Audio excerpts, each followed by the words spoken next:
Hello, welcome to Converging Dialogues. This is Xavier Bonilla. On this episode, I am very happy to bring my conversation with Michèle Lamont. Michèle is a professor of sociology and of African and African American studies and the Robert I. Goldman Professor of European Studies at Harvard University. She is an influential cultural sociologist who mostly looks at issues of inequality, race, class, social worth across societies. She has received many awards, including honorary doctorates from 6 countries. She was the president of the American Sociological Association in 2016, Carnegie Fellow from 2021 to 2022. She's a member of the American Academy of Arts and Sciences, the Royal Society of Canada, and the British Academy. She co-chaired the advisory board to the 2022 United Nations Human Development Report. And she is the author of many books, including the most recent one, Seeing Others, How Recognition Works and How It Can Heal a Divided World. And that's what we talk about in this conversation. We start by talking about definitions of recognition and worth and how we define them, what they are, what they aren't. The 3 avenues of building recognition in ordinary universalism. We talk about what blocks change, why we make some progress, why we can't make progress in other areas, at least seemingly. We talk about inequality, individualism versus collectivism, challenges of the American dream. We talk about media and how we can use media, the role of institutions, how we can recognize others, practically and conceptually as a society, and many other topics. I was very, very happy to have this conversation with her. She is such a large figure within the sociological world, but also more generally. And she's really, really doing great work and trying to understand recognition, but also trying to understand inequality, issues of class, race, and really looking at how we're trying to evaluate our social worth within societies and between societies. Just really outstanding work that she's doing. So it was a big honor to talk with her. As always, you can find this conversation and all other conversations at convergingdialogues.substack.com. I'm also on YouTube. So get over there, like, subscribe, follow, share with your friends, listen to previous conversations. There's plenty of stuff there. And feel free to reach out and give any feedback if you like. I always love that. And now I bring you Michèle Lamont.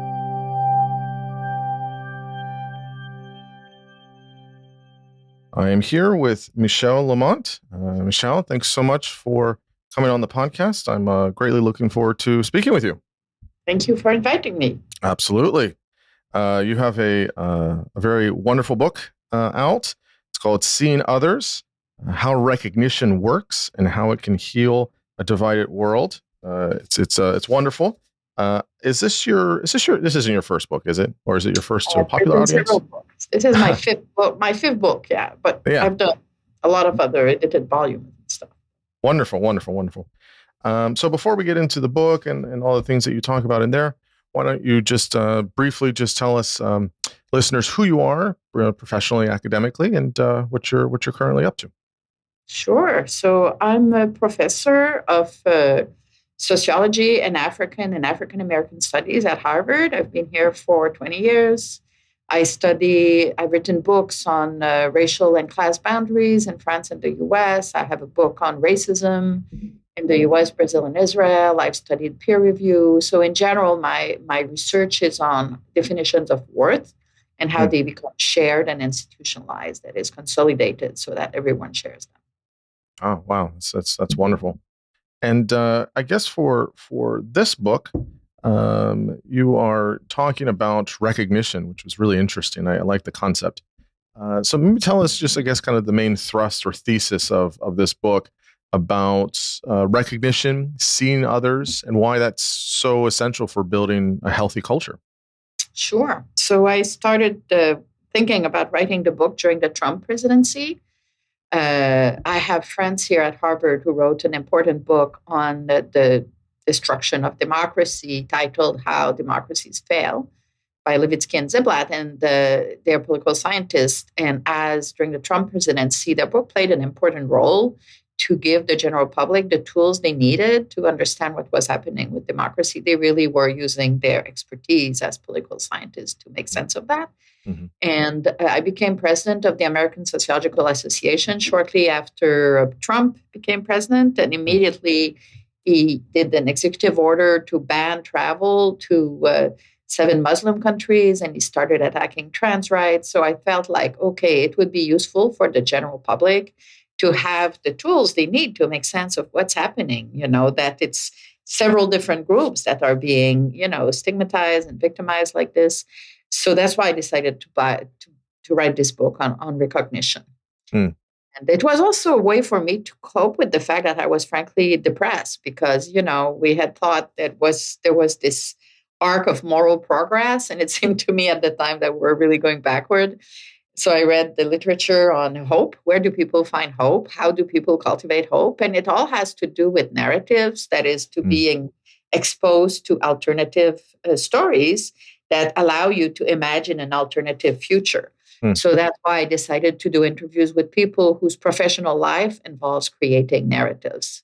And the book includes interviews with 75 stand-up comics and Hollywood producers, people like, the guys who created Queer Eye or Handmaid's Tale or, The Good Place, Mike Schur, number of really important creators. And the stand-up comics also play, So in general, I also did 185 interviews with people who work in narrative change across a large number of industries that involves policymaking, people who deal with, racial inequality, all kinds of topics that help us understand that phenomenon.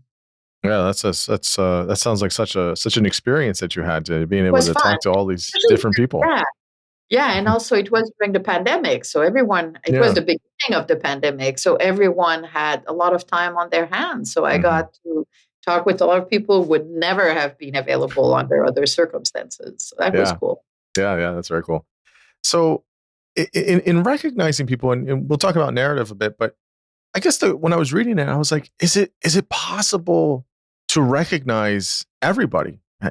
How could we do that, or should we do that, or how does that work? Frankly, if you if you think about resources, it's clear that if I have a cake and I take 5 pieces, there won't be as many pieces left for everyone, right? It's zero sum. When it comes to dignity, everyone can get dignity at the same time. So the idea that we're all the children of God, for instance, it's not zero sum. Being recognized is about being viewed as valuable in the eyes of others. And this is something that we can all have at once. Now, where the difficulty is when we correlate like having dignity and respect with having or not access to resources. So some groups will claim monopoly on resources and will claim that they deserve more of them because of their greater dignity. So there we're not talking about worth, we're talking about social status generally, which may be correlated with, level of education or conceptions of merit that are zero sum at the end of the day. And often these things that are moral, like the question of what you merit, is often viewed as correlated with, how hardworking you are. But in fact, meritocracy in general, like the children of the middle class, have a lot of advantages when it comes to success in life. My kids have 2 parents who have PhDs, so they're usually advantaged, and they live in a neighborhood where there are good schools. So if we live with the illusion that there is this, even playing ground, it's a cultivated illusion because it's not true, But on the other hand, some people succeed better than others also because they are hardworking. So, where does this idea of worth? You say you've done a lot of research on this. What do we mean when we say worth, and what do we not mean when we say worth? Yeah. Well, it's very much about defining others as having a positive value. The counterpart is stigma. People who are defined negatively. And these 2 concepts, if you want, are the mirror effect at each other. What we don't mean is, I recognize that this is an apple, or I recognize that this is Joe on the street. It's not just the fact of simply recognizing something. It's really about evaluation and about also often having a feeling of obligation toward others, because those we feel are worthy are often people toward whom we want to make contributions. So, for instance, those who study deservingness and support for the welfare state, it's often tied to whether or not people think that those who are claiming access to welfare, for instance, are deserving. And those are moral issues. So they're interconnected. It's very interesting because I think that, I wonder, many of these things I agree with. I wonder how much of this, though, is where people will have a different value system or a different set of morals, where it will become kind of, in the abstract, it will be, yeah, of course, I want to value you and show you dignity. But if there are different sets of values and morals, that might be challenging to do, no? That's true. But at the same time, like, let's say we live in American society, everyone is exposed to the American dream. We all exposed to the notion that individualism is a good thing. So we have our own values, but we also share, basically dominant narratives about what we're supposed to do with our lives, So it's not entirely a question of individual choices. And one of the things that the book does is criticize the American dream for basically putting much more weight on those who have a college degree, who are professionals and managers, which has as a counterpoint the fact that all these people, the vast majority of the population that don't have a college degree, are often perceived as losers and as less morally worthy. So if we end up with things like the opioid epidemic or the number of, there's this important book by two economists titled Death by Despair, which is very much about how the working class has really lost its sense of being valuable.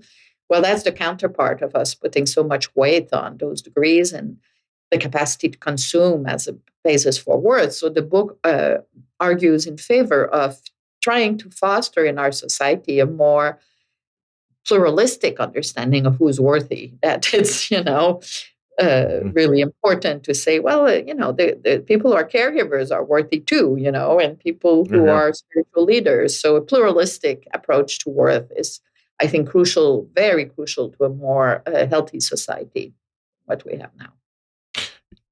Yeah, absolutely. I fully agree with you on that. I think that, for a long time, the American dream really was for, one particular group and really left out other groups of people intentionally or unintentionally. But they were being left out. And so, yeah, I think, as you mentioned in the book, this way of expanding the American dream, where we can see that and really having a true kind of liberal pluralism, right? Of how are we able to really reach other folks, which I think is super important. You talk about these three avenues for building recognition. You talk about political activism and law, culture and media, and interpersonal networks. I'm assuming this is derived from all of the series of interviews you had with different folks in the book. Yeah. Why these three avenues? Why are there other ways as well, or why these three specifically? There's different things that I say at different points in the book. So the section you're referring to here, I talk about, for instance, the law. Think about, same-sex marriage. We know that when after 32 states had passed same-sex marriage, the number of LGBTQ youth in high school attempted suicide declined drastically. So that's an example of how the implicit message contained in a law had a direct effect on how legitimate or worthy those young people felt. And once they have access to marriage, one of the most sacred institutions of our society, they felt much better about themselves. So that's an example. I talk about networks because we really, by talking to our friends and our family members, those who are close to us, we really gain messages and we reach understanding about who's worth our time and who's worthy. There's another part of the book, actually, that approach provides another understanding that is, not about interpersonal network or the law or culture and media. The culture and media, I should say, before I go on, are crucial because if you think of all the shows that we watch on Netflix, they all have stories. There's a story, for a study that showed that the vast majority of people in all those entertainment shows are upper middle class professionals and managers. It's very rare that you have a portrayal of working class people that are not buffoons or clowns or, stupid people. Think about Bart Simpson and as an example. So these messaging really can affect how we perceive who's worthy. But the book, actually, the three elements that are for me crucial for building recognition are a little bit different from what you mentioned. They are this focus on the pluralistic understanding of worth that I mentioned earlier. A lot of the interviews I did with workers before this book, they emphasize, treat people as people. So this notion of ordinary universalism, which is really emphasizing what we all share as human beings. So a previous book titled The Dignity of Working Man, I did a lot of interviews with workers, and they keep repeating, you have to treat people like people. And, this idea of egalitarianism is crucial to their worldview. And for this book also, I interviewed a lot of North African immigrants who are basically analphabet, who lived in France at the time. And I asked them, what do you share? What do you have in common with French people? And they were victim of much racism at the time. They still are. But these interviews I conducted in the early 90s, and they keep saying, well, we're all children of God. We all spend 9 months in our mother's womb. We all have 10 fingers. We're all insignificant, in the cosmos, basically, or we all have to get up in the morning to buy our bread. So they put a lot of emphasis on what we all have in common as human beings. And the book also includes 80 interviews with Gen Zs, and the Gen Zs are really concerned with what I call ordinary universalism, which is really like, we're not going to put up with sexual harassment or with racism or with older men going out with young women. There are lots of things that they have zero tolerance for because they think it's simply unfair and despicable. So and then the third aspect that the book discusses is what I call reducing stigma. So I give the example, which I just mentioned, same-sex marriage, but there's also the example of people with HIV/AIDS. When the AIDS crisis started in the 1980s, they were extremely stigmatized. Everyone thought people who had AIDS were really basically it was the disease of gay men who were spending too much time in public bathrooms. But now this is a group that's not at all stigmatized. The moral stigma has been removed, whereas obesity remains really stigmatized. And I asked, how do you reduce stigma by comparing these two groups and showing how one group was destigmatized, whereas the other one stayed deeply stigmatized? And I showed that crucial in this are the mobilization of social movements, but also a lot of knowledge experts like legal and medical experts and social scientists and journalists who, through their work, explain to the public whether or not people are guilty or morally bankrupt, and that's why they get one disease or the other. So obesity has stayed very stigmatized because people who are obese are viewed as lazy or don't care enough about themselves to take care of themselves. There's a whole range of argument about this. And the medical profession was not in agreement with the idea of destigmatizing obesity. They still, basically there's a lot of blaming the people who are obese for their situation, which stopped happening with people with HIV/AIDS. So the point here is to say, discrimination against the obese, it's not only something that's in people's head, it's also about the stories that societies tell about these groups and why they have these problems and whose fault it is. And the more people our environment with narratives that are not about moral blaming, the more we allow more people to feel worthy, So it's about the transformation of the narrative, and that, in fact, this is something that's happening all the time and that we can all contribute to. So that's basically the key contribution of the book. Yeah, no, I think there's so much wisdom in a lot of what you said there, and I think that it's important to see, kind of the impact. And I thought it's interesting, talking about with the current generation or one of the youngest generations, Gen Z, and finding what they value and what they place and what they're not okay with. I think it's really important to have a good pulse on where the current generation is, which I think is really obviously invaluable. You kind of mentioned this here. So we have these various narratives, we have stigmas, we have stereotypes, social hierarchies. These are all these things that still reside with us as a society and as a culture. And these are human made, right? As you say. Mhm. Why is it so hard to change or move past them, or really have you know, uh, we can look towards many achievements, and we can look towards progress for sure from 1980 to currently, or 1990 to currently. But there's still a lot of major challenges in these areas. What's getting in the way of our ability to change these negative components of our society, do you think? Mhm. Well, social scientists point a lot to competition for resources. So when there's Mm, scarcity, groups are really looking at their differences in status and they point to who has what and how do I rank in contrast to others. So that, of course, gets in the way. And that's hard. mm, Scarcity is part of the human, tragedy. It will never go away. But on the other mhm, hand, social scientists also find that more contact help. So if you have never any contact with any other group, it's easy to really feed stereotypes and to dehumanize the other groups. So one thing we know is over the last decades, the frequency at which people with college degree interact with people who don't have college degree has enormously decreased. There's very little interactions between these groups now. And the neighborhoods are increasingly more separated. So it means that the college educated professionals have no idea what the life of the working class is like.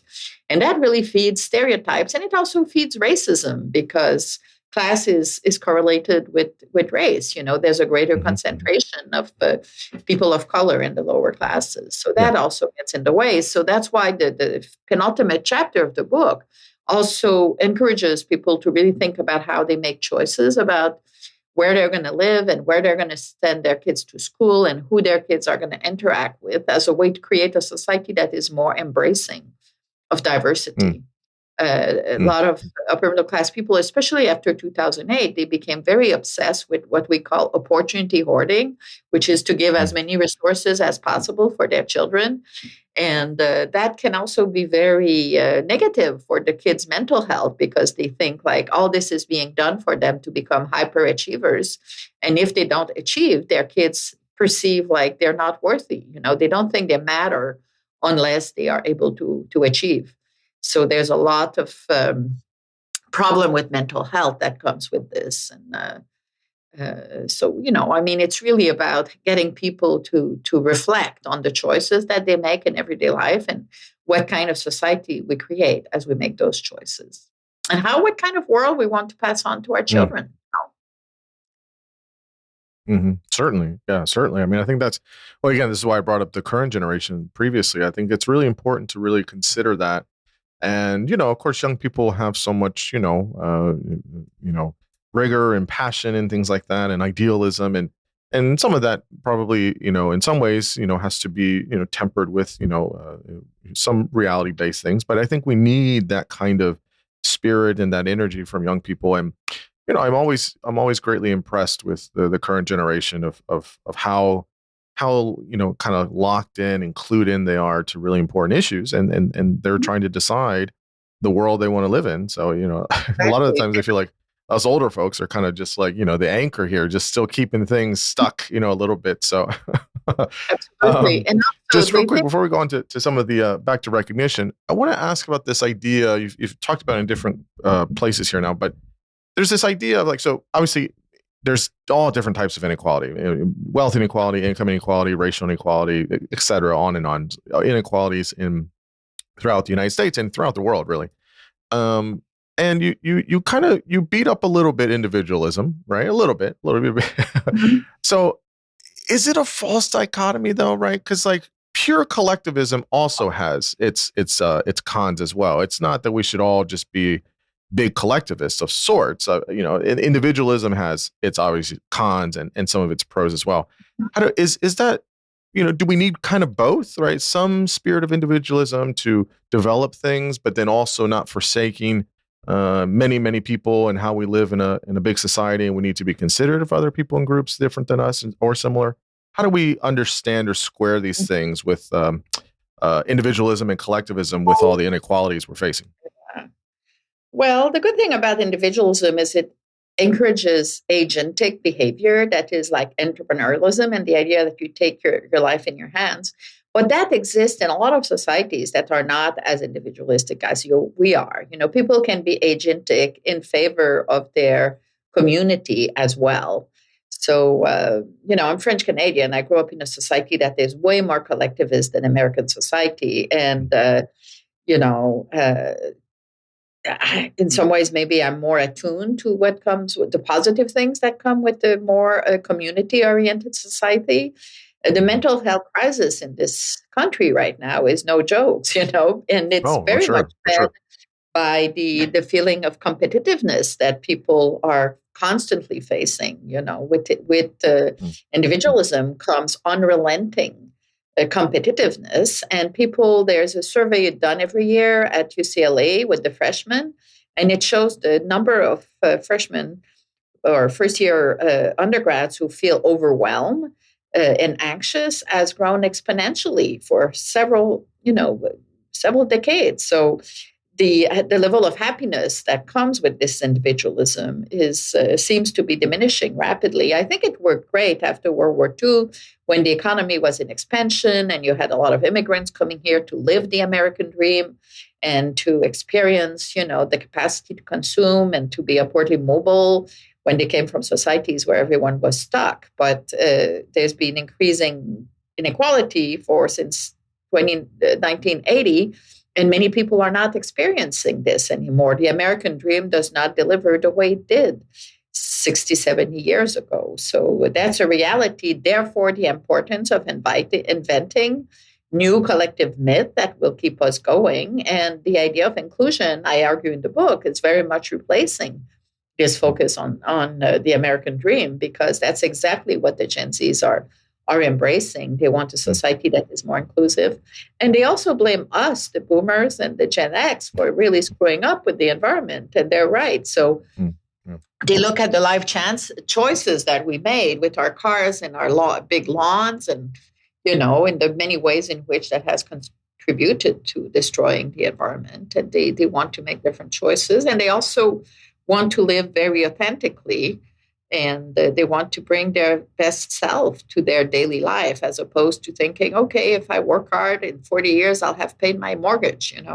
For them, this is not a life choice that is very inspiring. So, yeah, it just reminds me that we kind of get stuck in one way, and one way can work for a while, can work for a generation or two, but it doesn't work forever. We have to update, we have to evolve, and we have to, when we say, well, this works or this is efficient, or, it's like, yeah, but things aren't static. And I do feel that. And I feel that, sometimes that challenge for me too, because there's things for me that, that are like, this is how we do it. And this kind of works. And it's like, yeah, some of that, but we update. So I think they push us in good ways.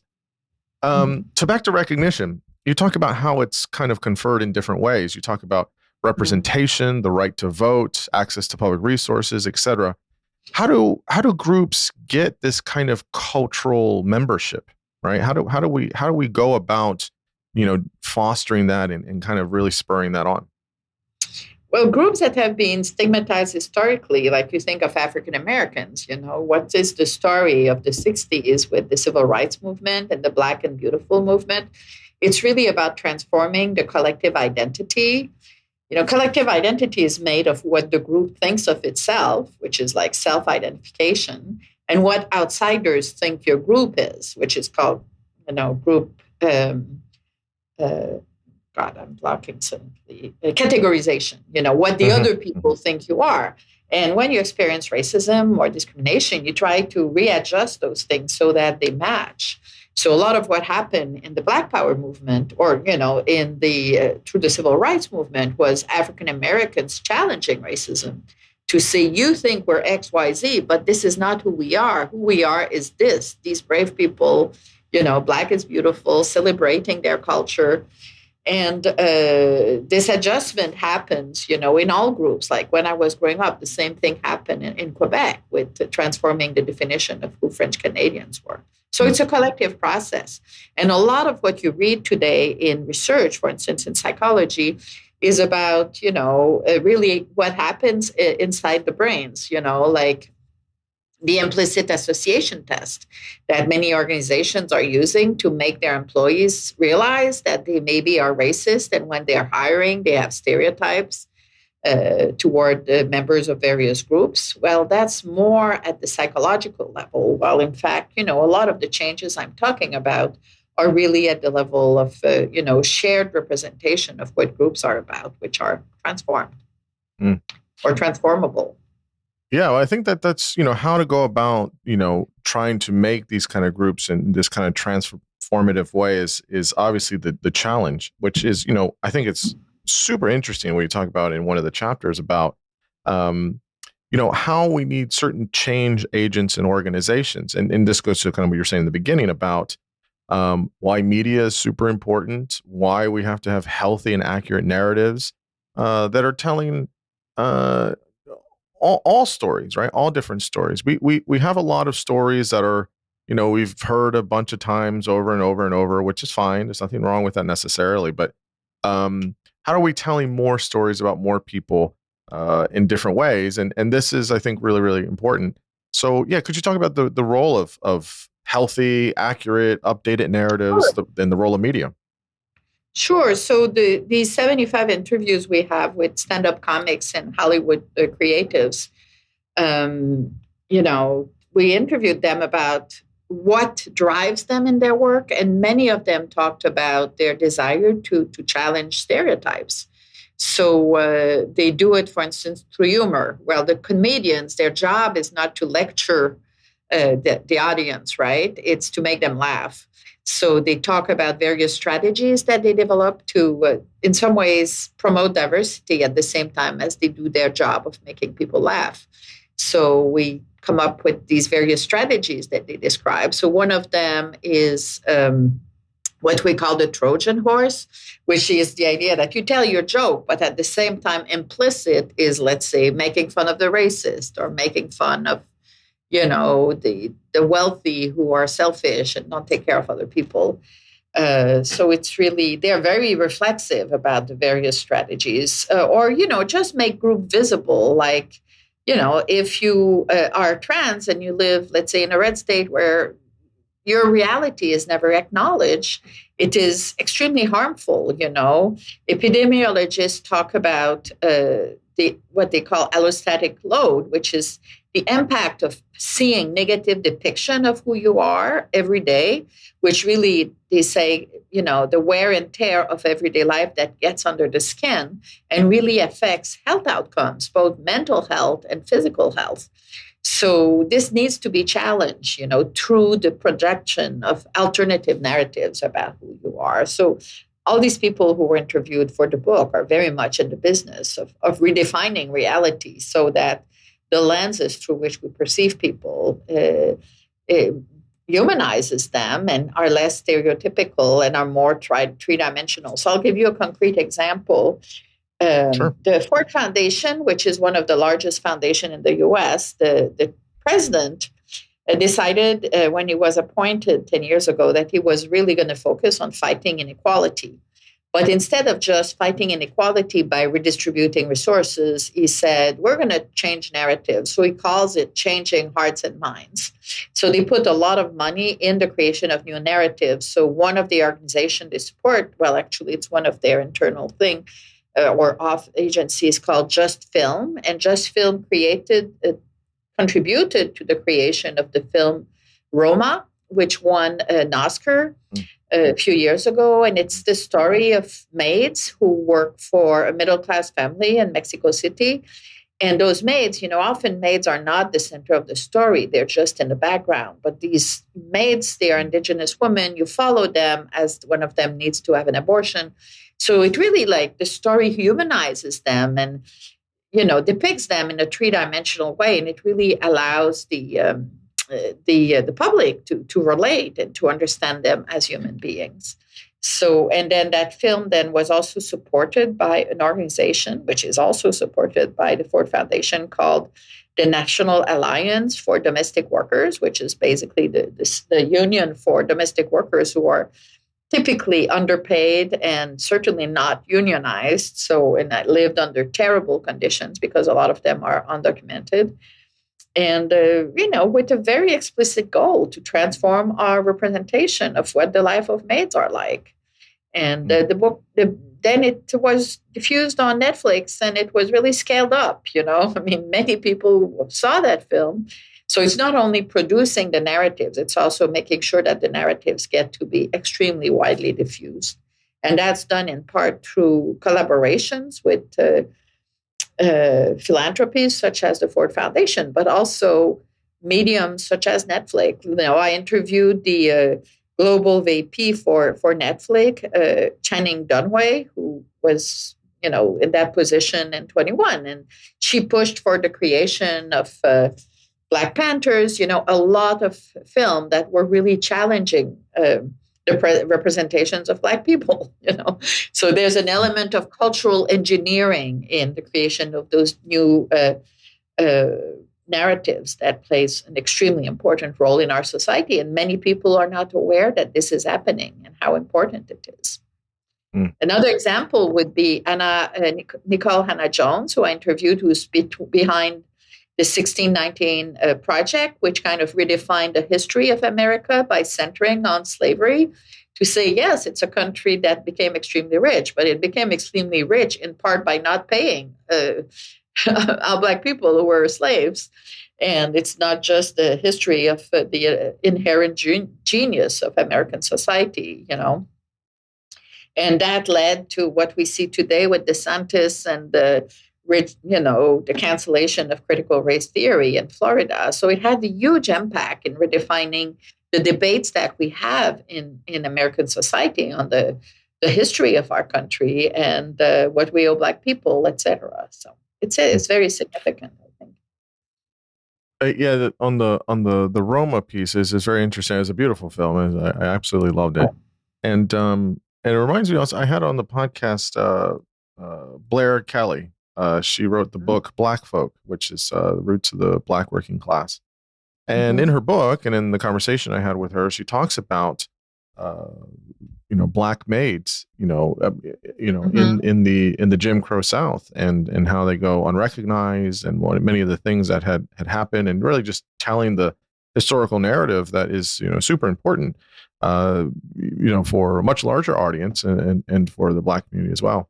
And it's important. I think it's important that we're able to tell accurately stories that we haven't heard, or we should know. And I think that, yeah, of course. I mean, I think there's a respectful way and an honest way to tell those stories, but we need to have people to know.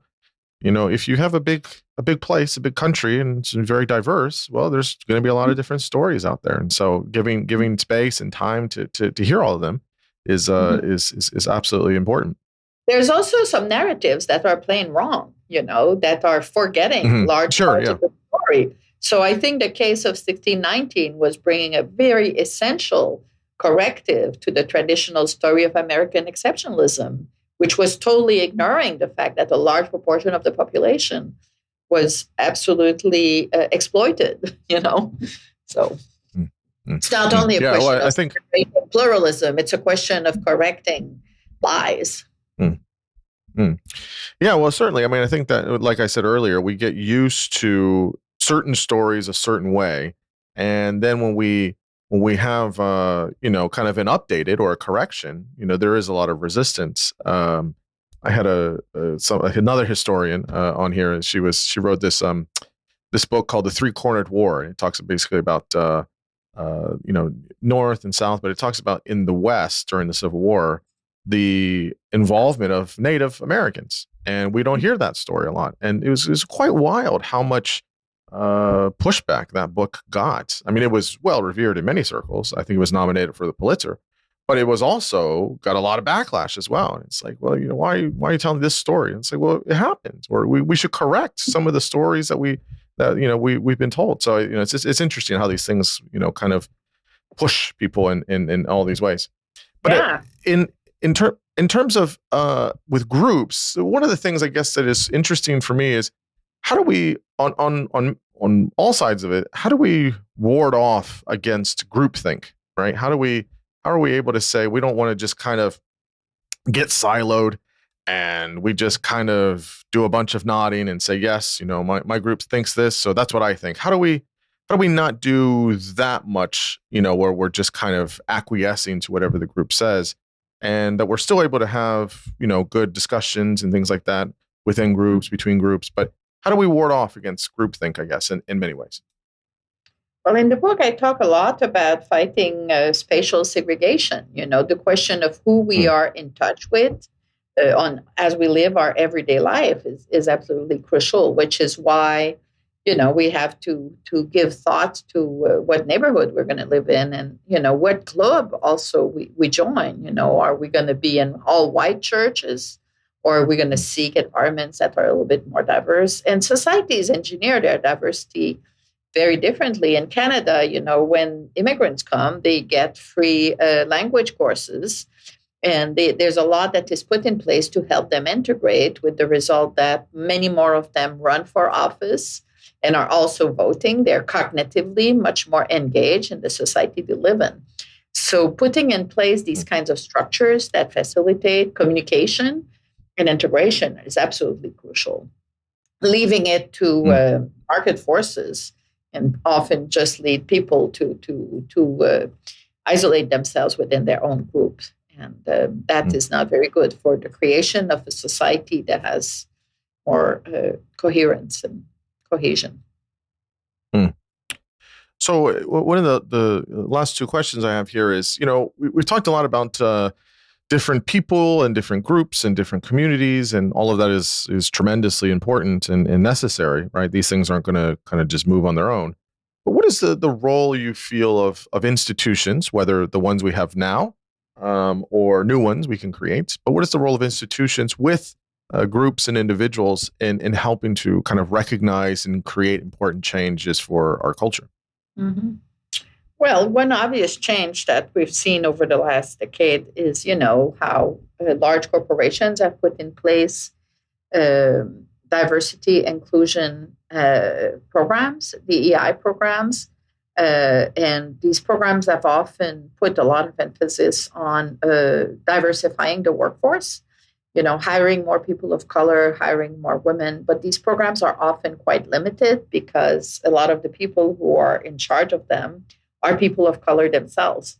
So it's a little bit like double burden. Not only do they experience microaggression all day, but on top of it, they have to teach their white coworkers about how to create diversity. So recent research shows that, in fact, it's much more promising to make everyone, all the middle managers in a corporation, in charge of the promotion of diversity, and to simply create a more inclusive culture for all. So that would be an example of institutional change that is much more likely to be productive than the way that diversity programs are institutionalized in most universities, in most large corporation or organization these days, including universities.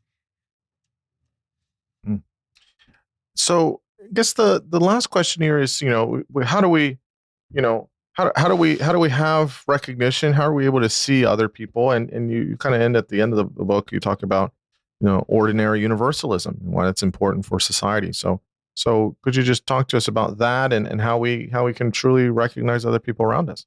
I think that was very central to the interviews we conducted with the Gen Zs who were basically 80 young people who were studying during the pandemic in the Midwest and the East Coast.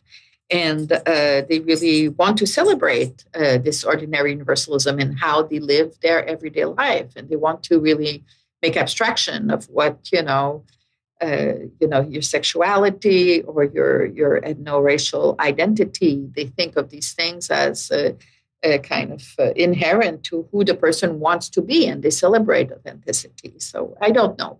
What are your kind of final thoughts on how we can see others and how we can really create change in society that we all want to have?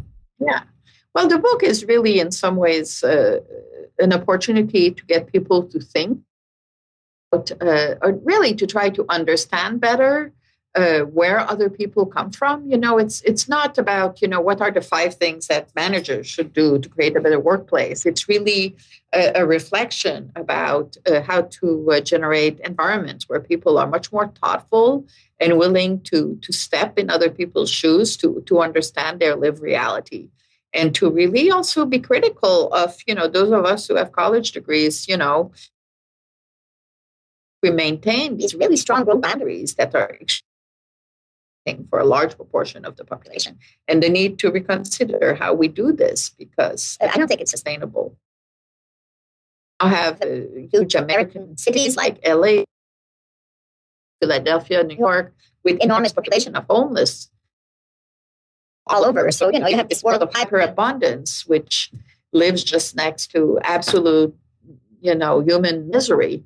So, really inviting people to think more about what kind of world do we want to give to our children. And that really requires away from this culture of, accumulation of the individual versus, trying to create a more embracing society that helps us develop in many more ways.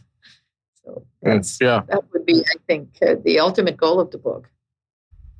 Yeah, well, I mean, to me, you absolutely you hit a home run with it in the book, and it's very concise and Thank you very so much able to get to it, which is wonderful. The book is called "Seeing Others: How Recognition Works and How It Can Heal a Divided World," and it's fabulous. Michèle, thank you so much for coming on and talking about your work and about your research, and we really need more folks like you. So it was absolute pleasure to have you on and talk with me about all these themes. Thank you so much for your invitation. I really appreciate it.